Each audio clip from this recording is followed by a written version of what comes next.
On April the 6th, 1917, the United States of America declared war on Germany.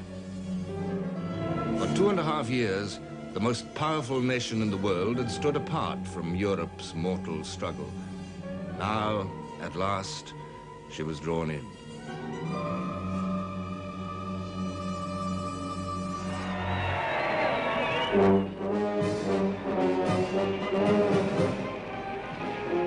Many months would pass before her soldiers could be ready for battle. But to the war-weary Allies, she brought a new vision of victory.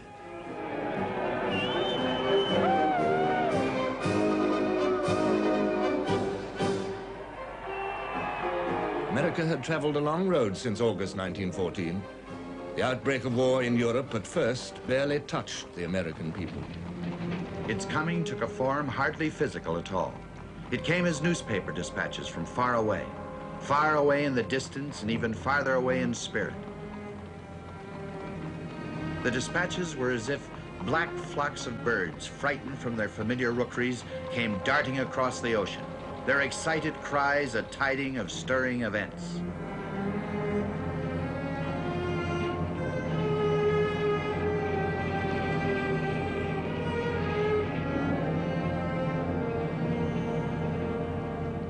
In 1914, Europe's quarrels seemed to be no concern of Americans. They were a nation born out of the need to become and remain separate from Europe. George Washington had expressed their creed. Why quit our own to stand upon foreign ground? Why, by interweaving our destiny with that of any part of Europe, entangle our peace and prosperity in the toils of European ambition, rivalship, interest, humor, or caprice?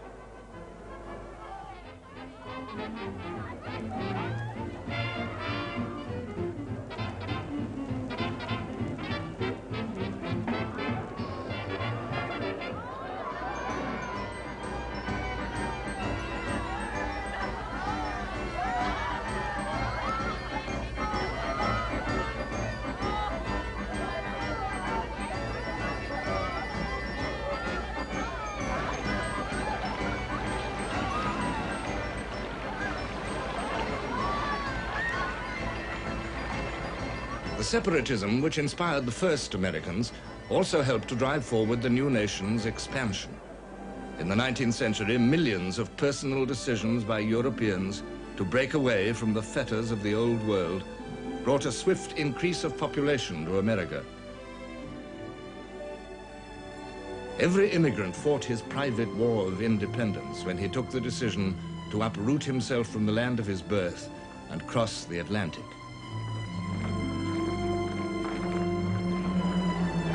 Give me your tired, your poor, your huddled masses yearning to breathe free. The wretched refuse of your teeming shore.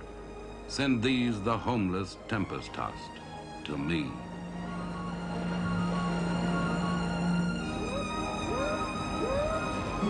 These Americans wanted no part of Europe. It was a new world that they were seeking.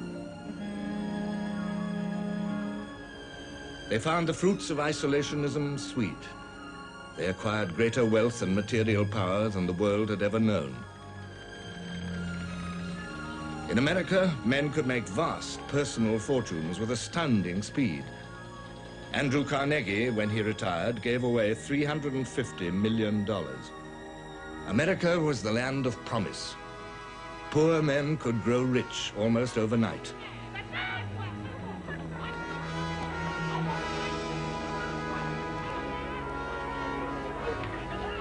They could also remain very poor. In the Dust Bowl, in the spreading factories of Detroit or Baton Rouge or Chicago, in the swelling cities with their slums which matched the slums of Europe, there was squalor, misery, bitterness. For many immigrants and their sons, it was a poor exchange to escape servitude to Europe's hereditary princes, only to find servitude to Wall Street's tycoons.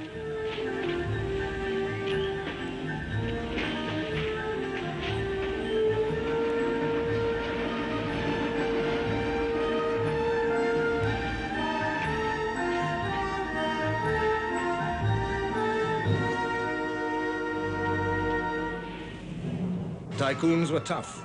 The first battles of American trade unions were battles indeed. 32 men were killed in a coalfield strike in Colorado.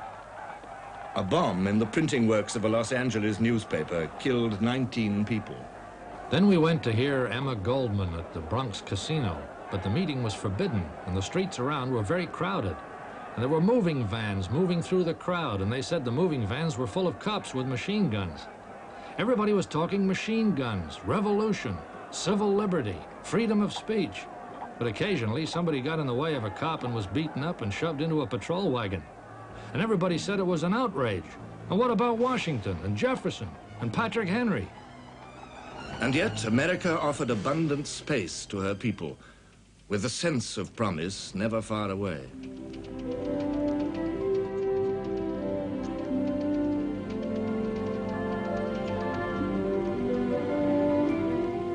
By the turn of the century, the frontier, the legendary, luring frontier of the West, had vanished. From the Atlantic to the Pacific, the nation was one.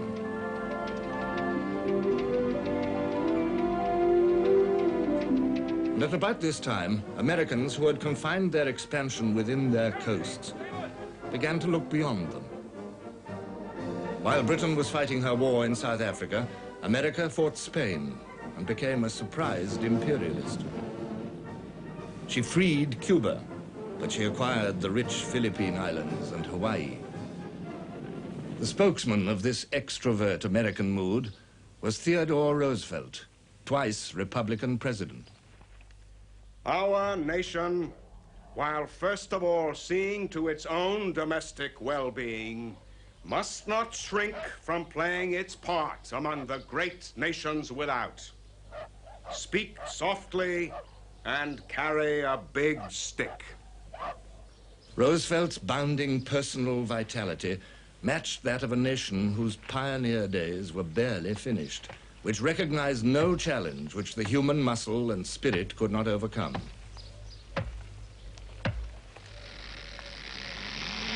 After his presidency, Roosevelt departed for a long tour of Africa and South America. He had made America's voice heard in the world's affairs. He had intervened in the war between Russia and Japan. He had spoken up when France and Germany quarreled over Morocco. He had seized Latin American territory to build the Panama Canal. But his ideas carried the American people beyond their present understanding of themselves.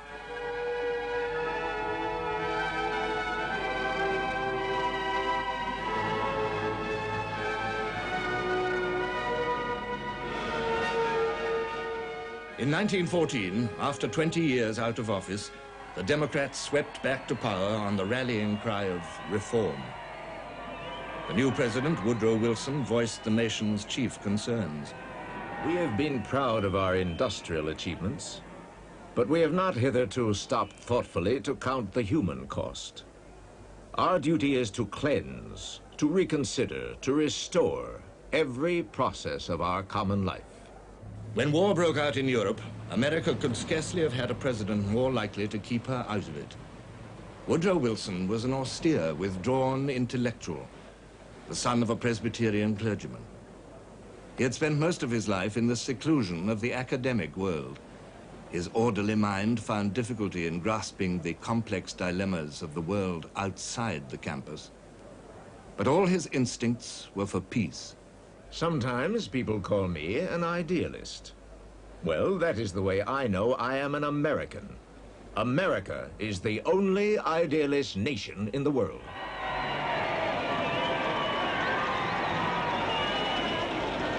The idealism of the American people was often confused and colored with the boastfulness of a young and thriving country. Any intelligent American mechanic could see that if the Europeans hadn't been a lot of ignorant, underpaid foreigners who drank, smoked, were loose about women, and wasteful in their methods of production, the war could never have happened. Most Americans were well satisfied when Wilson stated the nation's posture towards Europe's war. We must be impartial in thought as well as in action, must put a curb upon our sentiments, as well as upon every transaction that might be construed as a preference of one party to the struggle before another. Many Americans of British origin were two ways torn. It was New England which had first rebelled against King George. The memory of rebellion, long distrust of British policy, some irritation at the sight of the Union Jack in Canada just over the border, conflicted with an instinctive condemnation of German aggression. Affection towards France, which had helped the colonies in their rebellion and then imitated them by becoming a republic, also worked against pure neutrality.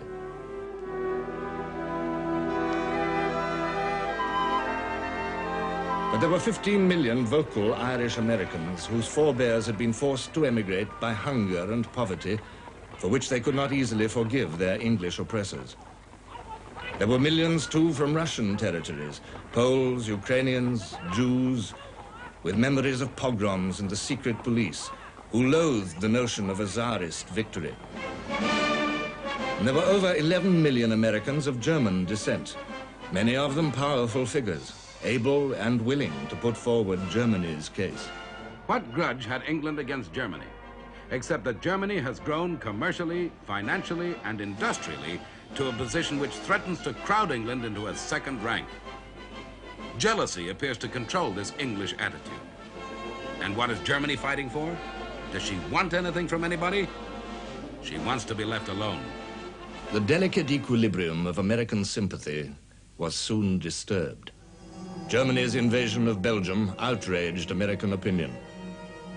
Life magazine wrote, "If we see anything right at all in all this matter, Belgium is a martyr to civilization, sister to all who love liberty or law.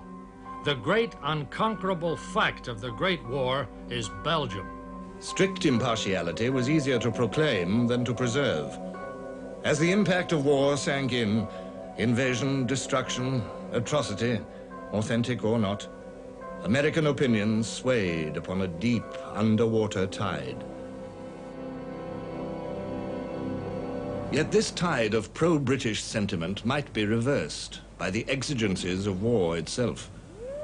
The exercise of British sea power had always grated upon America.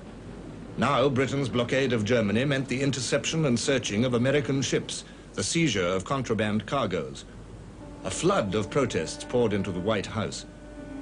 The British Chancellor of the Exchequer, Lloyd George, wrote, "Germany's chief power was on land, Britain's on the sea. Germany's invasion of Belgium, her devastation of France, might arouse disinterested wrath in America, but it did not touch American pockets.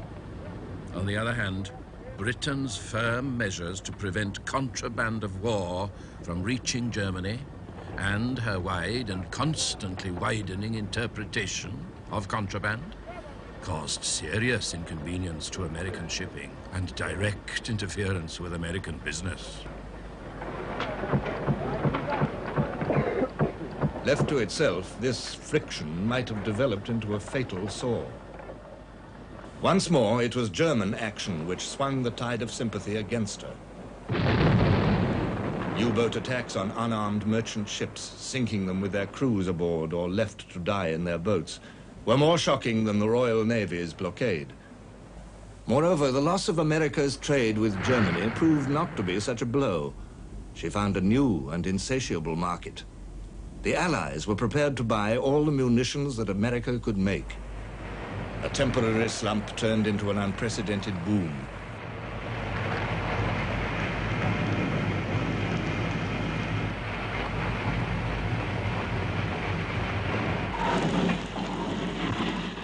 Righteous sentiment and self-interest might go hand in hand after all, an ideal circumstance for judicious propaganda.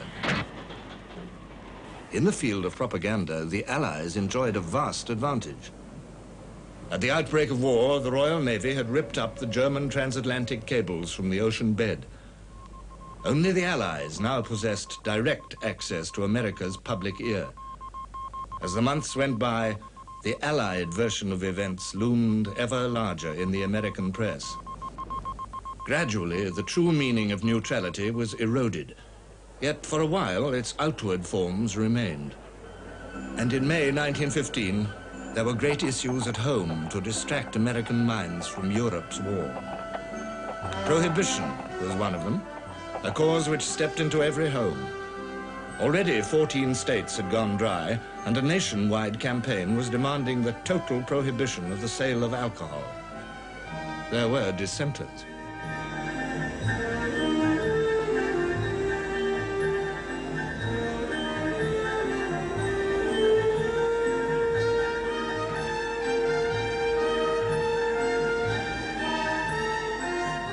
Campaigners for women's rights were active, and the women, on the whole, also supported prohibition.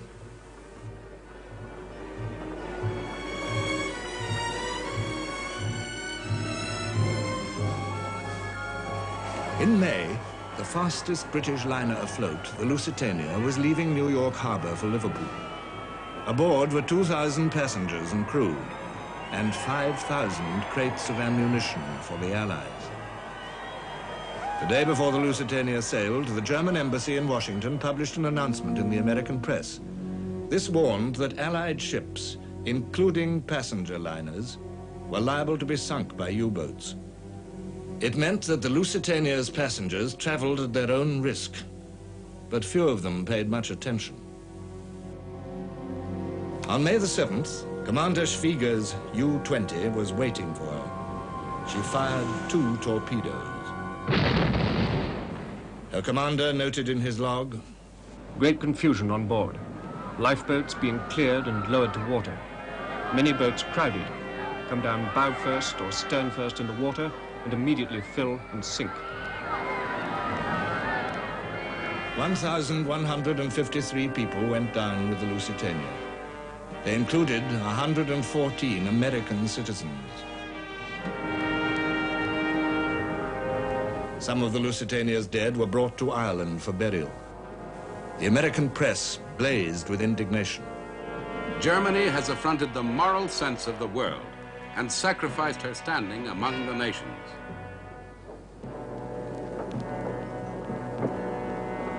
The sinking of the Lusitania was deliberate murder. Once more, the pendulum of American sympathy took a violent swing. Now, suddenly, it was no longer just a question of which side America favored. It became a matter of whether America herself might fight. Theodore Roosevelt said, "This represents not merely piracy, but piracy on a vaster scale of murder than old-time pirates ever practiced. It is warfare against innocent men, women, and children traveling on the ocean, and our own fellow countrymen and countrywomen who are among the sufferers. It seems inconceivable that we can refrain from taking action in this matter, for we owe it not only to humanity, but to our own national self-respect." Amid all the passion, President Wilson kept his head. The principles of a lifetime sustained him. The example of America must be the example not merely of peace because it will not fight, but of peace because peace is the healing and elevating influence of the world, and strife is not. There is such a thing as being too proud to fight. Proud, certainly. Rich, too. America was now the arsenal of the Allied powers. Her booming prosperity was closely linked to their fortunes. If U-boats could not check the flow of vital war material from America to Europe, Germany must try other ways. She turned to sabotage. Warehouses and factories supplying the Allies were burnt down, bombs were planted. A huge German espionage and sabotage ring was uncovered, with evidence that it had spent nearly $30 million of German government money, disbursed through the military and naval attaches. America insisted on their recall. Her relations with Germany deteriorated further still.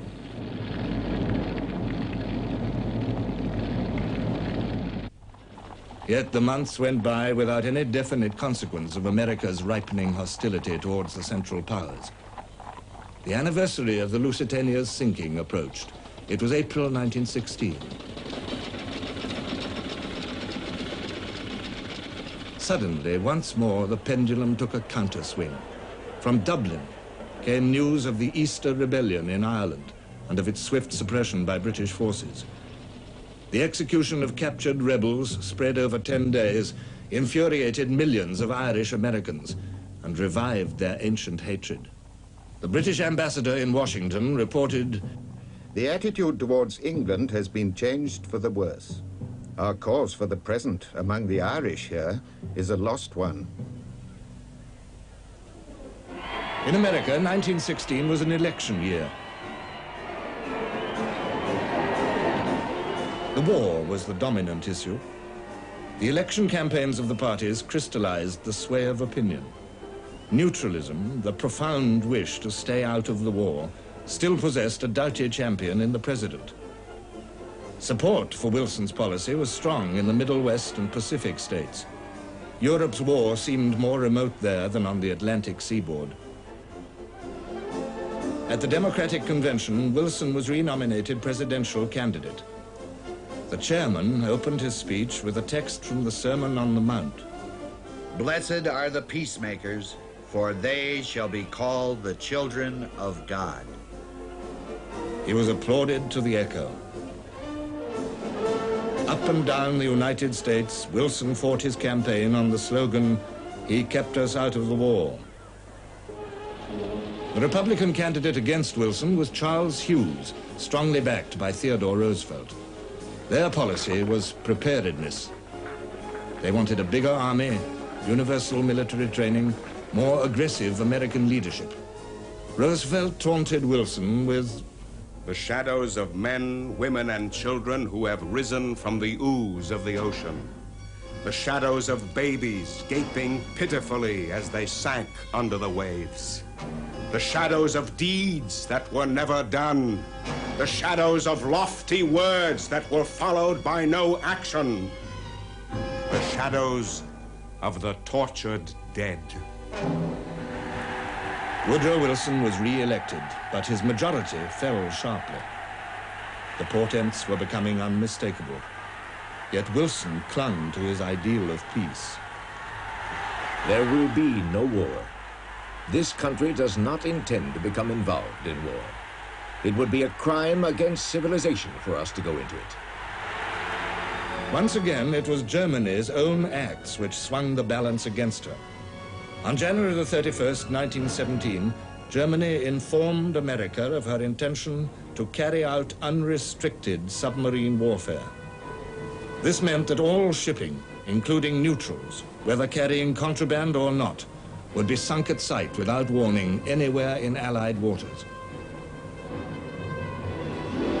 Stage by stage, President Wilson's campus ideals were being battered down by war reality. Stage by stage, he resisted the evidence and its implications. I refuse to believe that it is the intention of the German authorities to do in fact what they have warned us they will feel at liberty to do. Only actual overt acts on their part can make me believe it even now. Wilson was forced to believe. As vessel after vessel went down, Germany's ruthless determination became evident. The German ambassador in Washington was handed his passport. America broke off diplomatic relations and drafted a bill to arm her merchant ships. Now she stood on the very brink of war. The last act needed to drag her in was not slow in coming. In 1917, 4/5 of America's small army was embroiled with Mexico. Relations between the United States and her Latin neighbor had never been easy. The border along the Rio Grande was rarely quiet. Mexico's successive revolutions alarmed America, threatened her commercial interests, even the lives of her citizens. To Germany, this distant preoccupation was a godsend. If the American army was kept busy in Mexico, it could hardly come to Europe. Germany proposed an alliance to the Mexican government. Germany makes Mexico a proposal of alliance on the following basis: make war together, make peace together, generous financial support, and an understanding on our part that Mexico is to reconquer the lost territory in Texas, New Mexico, and Arizona. We suggest Mexico should invite Japan's immediate assistance and mediate between Japan and ourselves. This was the secret Zimmermann telegram, one of history's most explosive documents. British naval intelligence had broken the German codes and selected its moment carefully to inform America of the contents of the telegram. They came as a thunderclap. This was a conspiracy to attack the very homeland of the United States. Isolationism withered away. The peace party collapsed. The fire eaters rose in their wrath, headed by Theodore Roosevelt, uttering a characteristic bellow of rage. This man, Wilson, is enough to make the saints and the angels, yes, and the apostles swear, and I would not blame them. My God, why doesn't he do something? If he does not go to war with Germany, I shall skin him alive. This was the end of the president's dream of peace. While he took his last agonizing decisions, Germany, for the last time, fortified his resolve by torpedoing 3 American merchant ships in one day. Now there was no choice. The peacemaker must go to war. On April 2nd, 1917, Woodrow Wilson drove to the Capitol to deliver a momentous address. The wrongs against which we now array ourselves are not common wrongs. They cut to the very root of human life. I advise that Congress declare that it formally accept the status of a belligerent which is thus thrust upon it. It is a fearful thing to lead this great, peaceful people into war, into the most terrible and disastrous of all wars, civilization itself seeming to be in the balance. But the right is more precious than peace. The world must be made safe for democracy.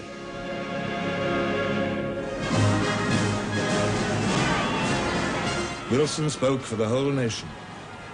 Yet the ecstatic cheers with which it applauded him only filled him with sorrowful wonder. My message today was a message of death for our young men. How strange it seems to applaud that. America was at war at last. The mood which swept her echoed the passionate violence of Europe in 1914. Winston Churchill wrote, Pacifism, indifference, dissent were swept from the path and fiercely pursued to extermination. And with a roar of slowly gathered, pent-up wrath which overpowered in its din every discordant yell, the American nation sprang to arms. All America's competitiveness, all her genius for publicity, were channeled into the war effort.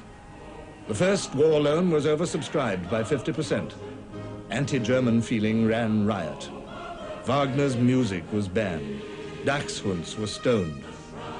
Sauerkraut was rechristened Liberty Cabbage, and Potsdam, Missouri, hurriedly changed its name to Pershing.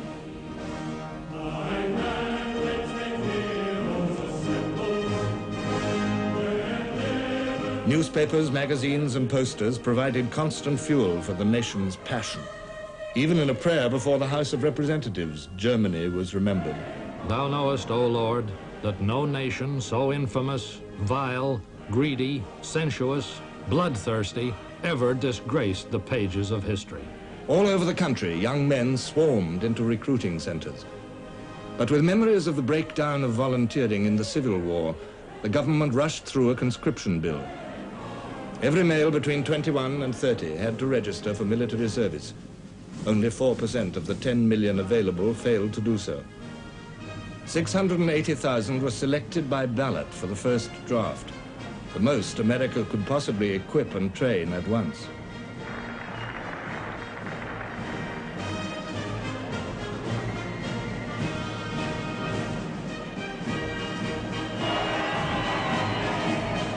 American womanhood, determined not to miss this opportunity of proving itself equal in a man's world, joined the war effort with equal fervor.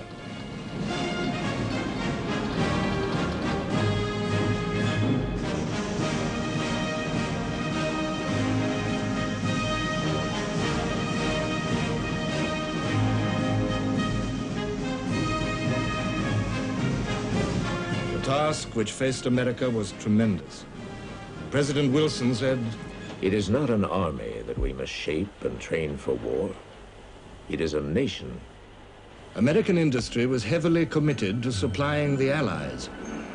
Now the Secretary for War needed it to arm and supply her own soldiers. War is no longer Samson with his shield and spear and sword, and David with his sling. It is the conflict of smokestacks now, the combat of the driving wheel and engine. The government called in the great business tycoons. Bernard Baruch was placed in charge of coordinating all the nation's resources. All private shipping was commandeered, and new shipyards were built for the enormous task of transporting and supplying an army across 3,000 miles of ocean.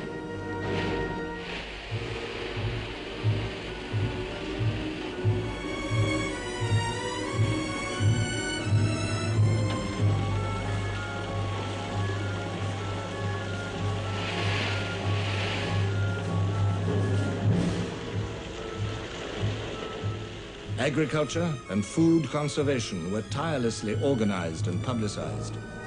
Life magazine urged its readers, "Do not permit your child to take a bite or two from an apple and throw the rest away. Nowadays, even children must be taught to be patriotic to the core." Like Britain in 1914, America was a naval power with only a small regular army. Immediately, she placed her fleet at the disposal of the Allies.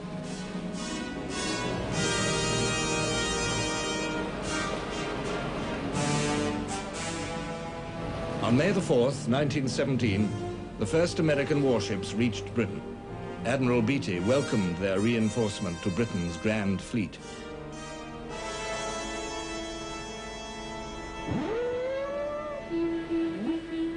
But it was the American army, the influx of her inexhaustible manhood, that Europe was waiting for.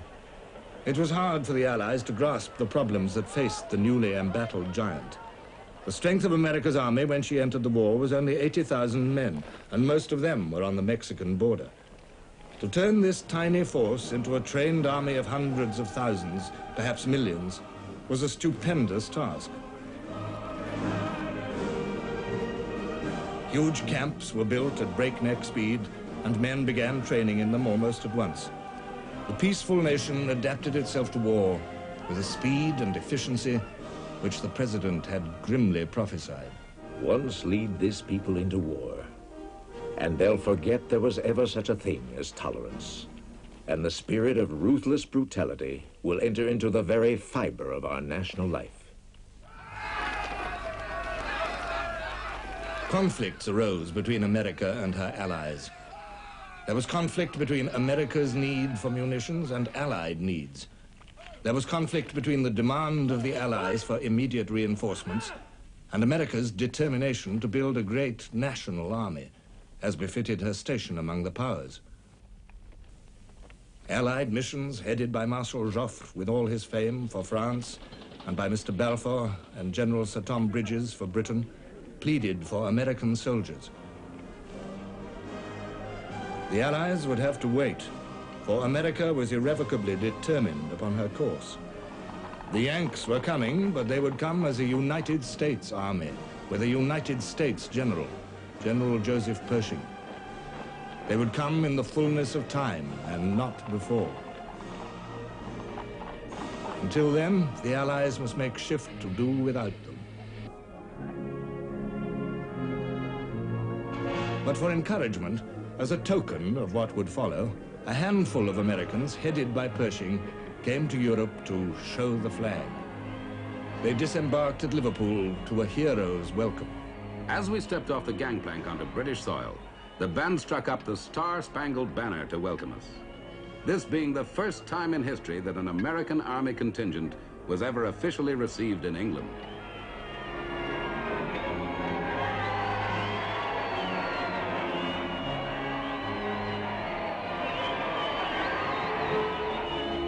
They went on to London, followed by the same tumultuous cheering.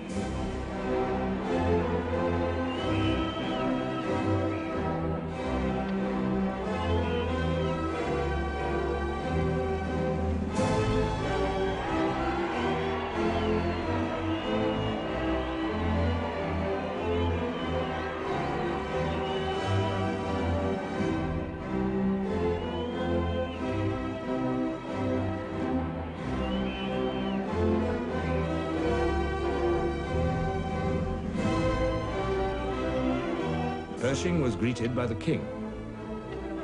It has always been my dream that the two English-speaking nations should someday be united in a great cause. And today, my dream is realized. Together, we are fighting for the greatest cause for which peoples could fight. The Anglo-Saxon race must save civilization.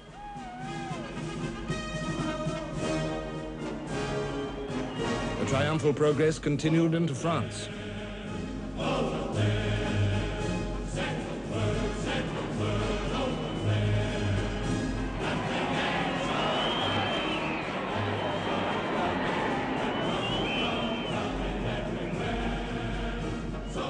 In Paris, it swelled to a frenzy. All felt that they were present at the magical operation of the transfusion of blood. Life arrived in floods to reanimate the mangled body of a France bled white by the innumerable wounds of 4 years.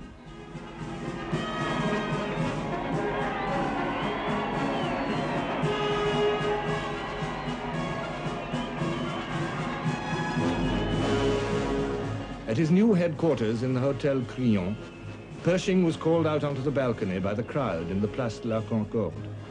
A breeze caught the folds of the French flag, and in a spontaneous gesture, the normally unemotional American took it and pressed it to his lips.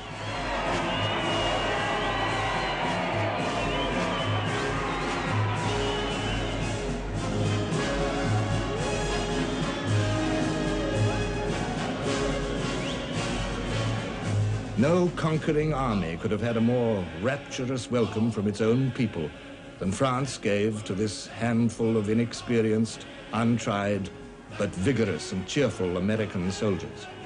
As yet, their fighting value was almost nothing, but their moral effect was everything. To the onlookers in the streets of Paris, it was one of the most poignant moments in history. The new world was coming to redress the balance of the old.